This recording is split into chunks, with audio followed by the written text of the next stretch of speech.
This time I'm building a voltage controlled amplifier. This is the Gmsn Pure VCA.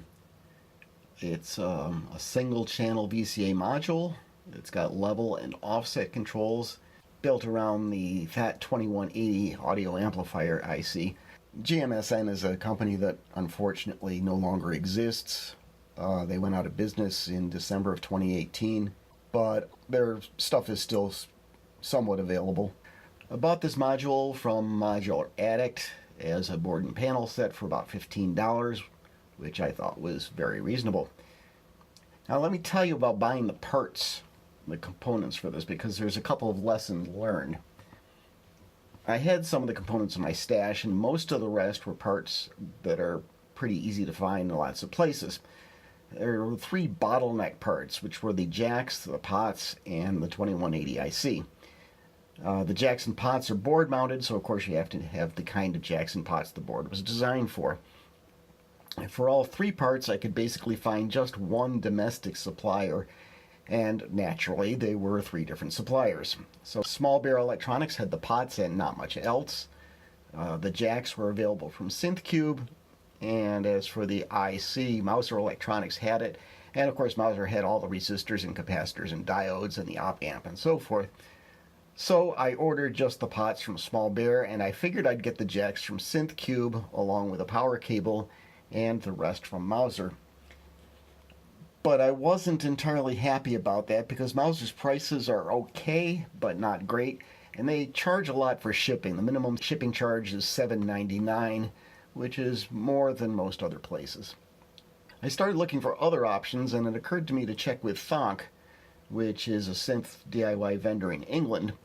I'd already seen that Thonk had the pots I needed, but the idea of being in America and ordering Chinese pots from England just seemed preposterous.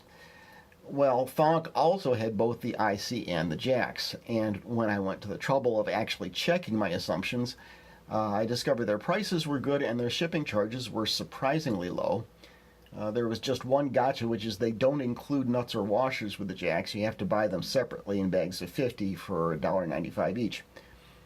So I could get the jacks and the IC and the power cable from Thonk, and that meant I could get the rest of the parts from Tata Electronics. I've never ordered from Tata before, but I'd heard good things about them. Their prices are very low, and so are their shipping rates. The most expensive things I needed from them were knobs at 42 cents each, compared to similar knobs from Mouser at $2.69 each. The sad thing is, if I'd held off on ordering the pots from Small Bear, I could have gotten them from Thonk too, and I not only would have not had to pay for the separate shipping charge, but I would have paid less for the pots themselves. Altogether, I estimate ordering everything from Thonk and Tata would have saved just under $10 compared to Small Bear and Mouser and SynthCube. So, first moral to the story, don't jump the gun when you buy parts. It's probably best to figure out where you're getting all your parts from before you order any of them. Second moral is buy from Thonk, or at least consider it. You can actually save money where you might not expect it. Anyway, I got the components. All three vendors gave good service and the parts arrived quickly, and I built the VCA. It's a pretty simple design. Most of the functionality is in the 2180 IC. The rest is about half a dozen resistors and a half a dozen capacitors, two diodes, one op amp, a power header, the jacks and the pots. There's a very nice, clear, detailed build guide, which took some digging to find since the GMSN website no longer exists, but it's available. I started building, and about 45 minutes later I was done and ready to test it.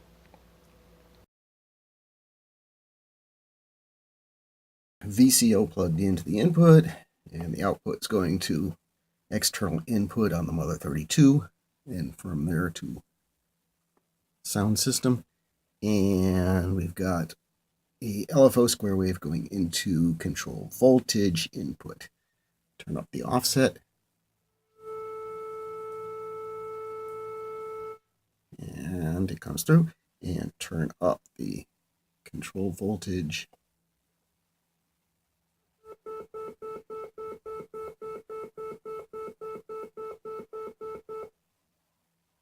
And that's working.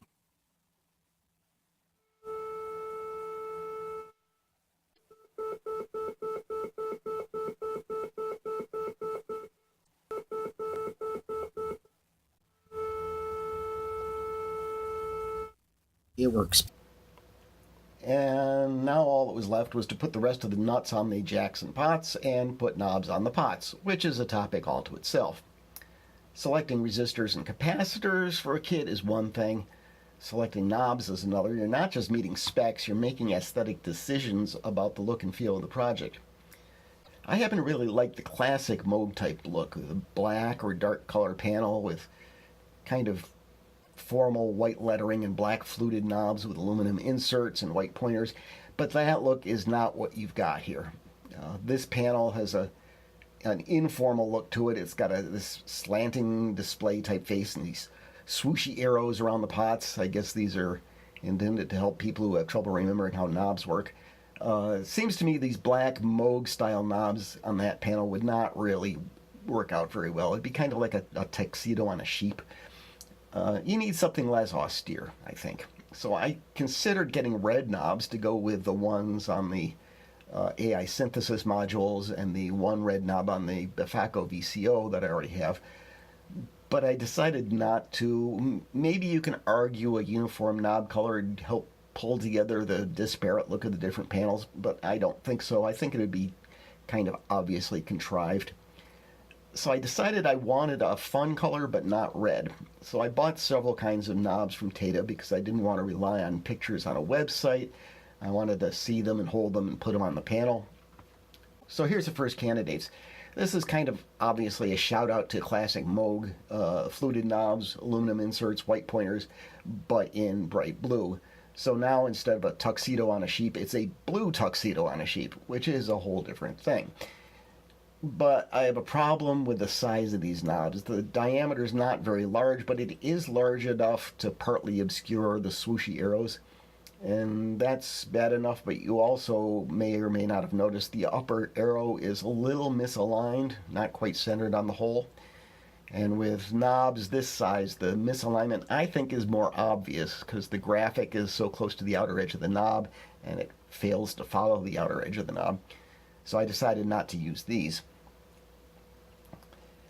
Here's some more fluted blue knobs. They're a little smaller, but with no insert.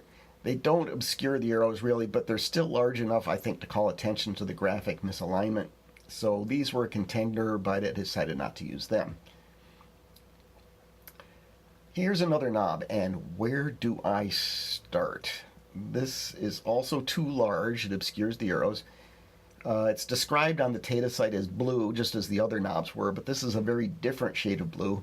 It's darker, more serious, too serious, I think. It also has a visual style that sort of puzzles me. There's a lot going on. There's, I don't know the standard term, there's grooves or ridges or something on the sides of the knob, but there's also a wider bit of a skirt at the bottom with a notch in the skirt lining up with a slot across the full width at the top, and the pointer's a little blob of white in one end of that slot.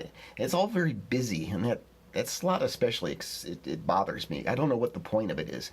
Anyway, I'm not a fan of either the color or the design. And last we have these two knobs, same style, in fact pretty much the same style as the AI synthesis knobs, but one of them's blue and one of them's violet. And I don't know why, but it seems to me trying to use the same color knobs wouldn't work well, but using the same style in different colors I think is all right. Also, these are smaller in diameter than the other knobs we've seen, and they call less attention to the graphic misalignment. If there were no swooshy arrows, I'd prefer the larger knobs, but I think as it is, these are the better size. As for the colors, the blue is a lighter shade this time, and to my eye, it's a bit wishy-washy. The violet's more assertive. You don't see a lot of violet knobs on things, probably for a good reason. And then again, why not? Here's a quote from Wikipedia. According to surveys in Europe and the United States, violet is the color people most often associate with extravagance and individualism, the unconventional, the artificial, and ambiguity. And if that's not right in line with modular synthesis, I don't know what is. So, small and violet it is.